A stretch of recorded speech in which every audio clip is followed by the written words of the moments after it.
So President Trump saying that U.S. strikes on Iranian nuclear facilities obliterated their targets. But listen carefully to the president here when asked about whether Iran can rebuild its nuclear program.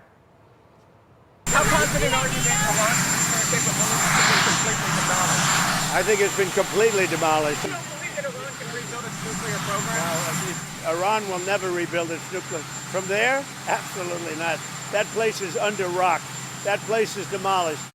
So you hear the president say from there, that site, that place is completely demolished. As we continue to get information about the extent of it, the battle damage assessment, all of that, we know what we saw over the weekend, obviously significant damage to these sites, but organizations are still trying to figure out exactly the extent of it. And I spoke earlier with Rafael Grossi, who is the Director General of the International Atomic Energy Agency. His inspectors have not been able to get into this site yet. And they have limited aerial capabilities in terms of surveillance. They see in many ways what we're seeing in terms of these pictures about before and after. And they very much want Iran to allow them back in to these sites so that they can get a better handle on what happened here and get their inspectors on the ground. Watch. So, Director, thank you very much. It's good to have you with us today. My pleasure. You know, give me your interpretation of what President Trump was saying there in terms of what has been accomplished, and if you agree. Well, we as inspectors, we say what we can check and verify. We have been, of course, following from the beginning of the military action on the 13th. The situation and what we see, I could agree in the sense that what we see is a very important degree of damage in the three facilities. Natanz, which was the first to be hit and sustained very, very serious damage in one of the important centrifuge halls where enrichment was being carried out. Then even the underground part of that suffered indirectly first and then directly.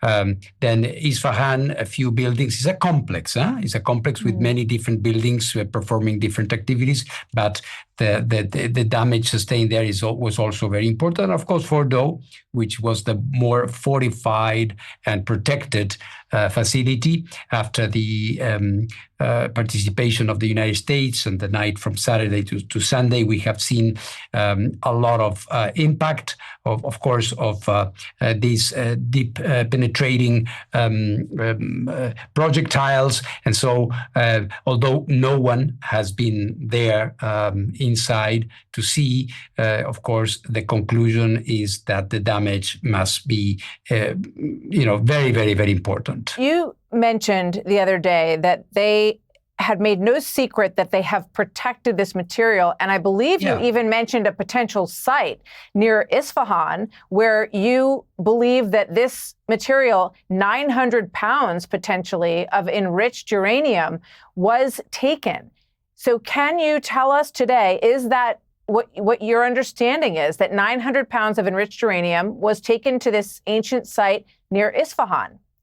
I have to be very precise, Martha. I have to be very, very precise. Of course. We are the IAEA, so we are not speculating here. We do not have information of the whereabouts of this material. So this is why I'm asking, we are making an assumption, which is not a speculative or pure speculation, because Iran officially told me we are going to be taking protective measures, which may or may not include moving around this material. So it is quite obvious, you are asking me about it, that there is a question there. Where is this? So the way to ascertain that is to allow the inspection activity to resume as soon as possible. And I think this will be for the benefit of all. So in terms of understanding what could be done with enriched uranium at 60% that potentially was removed from the site. I want to play this from Vice President Vance just last evening talking about this enriched uranium stockpile and where it is and what could happen with it. Here it is. If they have 60% enriched uranium, but they don't have the ability to enrich it to 90%, and further, they don't have the ability to convert that to a nuclear weapon, that is mission success. That is the obliteration of their nuclear program, which is why the president, I think, rightly is using that term. Do you agree with that statement, Director? I wouldn't argue with that, because 60% is not 90. But the thing that we need to ascertain with all certainty is whether there is a possibility that this could have been moved, and where is it? My obligation is to account for every gram of uranium that exists in Iran and in any other country that is a party to the NPT. By the way, this is not a discriminatory approach against them. So I agree, the Vice President is right in his assessment from the perspective of the United States of America. He's talking about a military mission and the criteria for success. This is, I respect that, but my job is a different one. All right? My job is to try to see where is this material, because Iran has an obligation to report and account for all the material that they have. And this is going to continue to be my work, because obviously there is a new situation.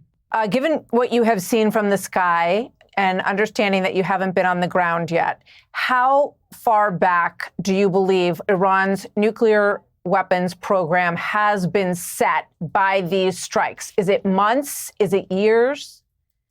Well, I think the nuclear program, the Iranian nuclear program, has been set back significantly. When you say years, and I don't know what is your the metric that you want to apply. Now, I don't know. We have to see what they want to do. Are they going to reconstruct what they had? And let's not forget, there are so many interactions here, Martha. If, for example, there is a resumption, as I hope personally, of the negotiation with Ambassador Witkoff, where there was an idea that Iran would not be enriching and would perhaps be part of an international consortium. I mean, there were very interesting ideas that were being floated. This is not my thing. This is for the negotiation that is going to take place, I hope, again, as it was, and we would only need to verify it. But it is clear that there is one Iran before June 13, nuclear Iran, and one now, and it's night and day. Thank you very much, Director Rafael Grossi of the IAEA. Good to have you with us today, sir. Good luck with your work. Thank you very much.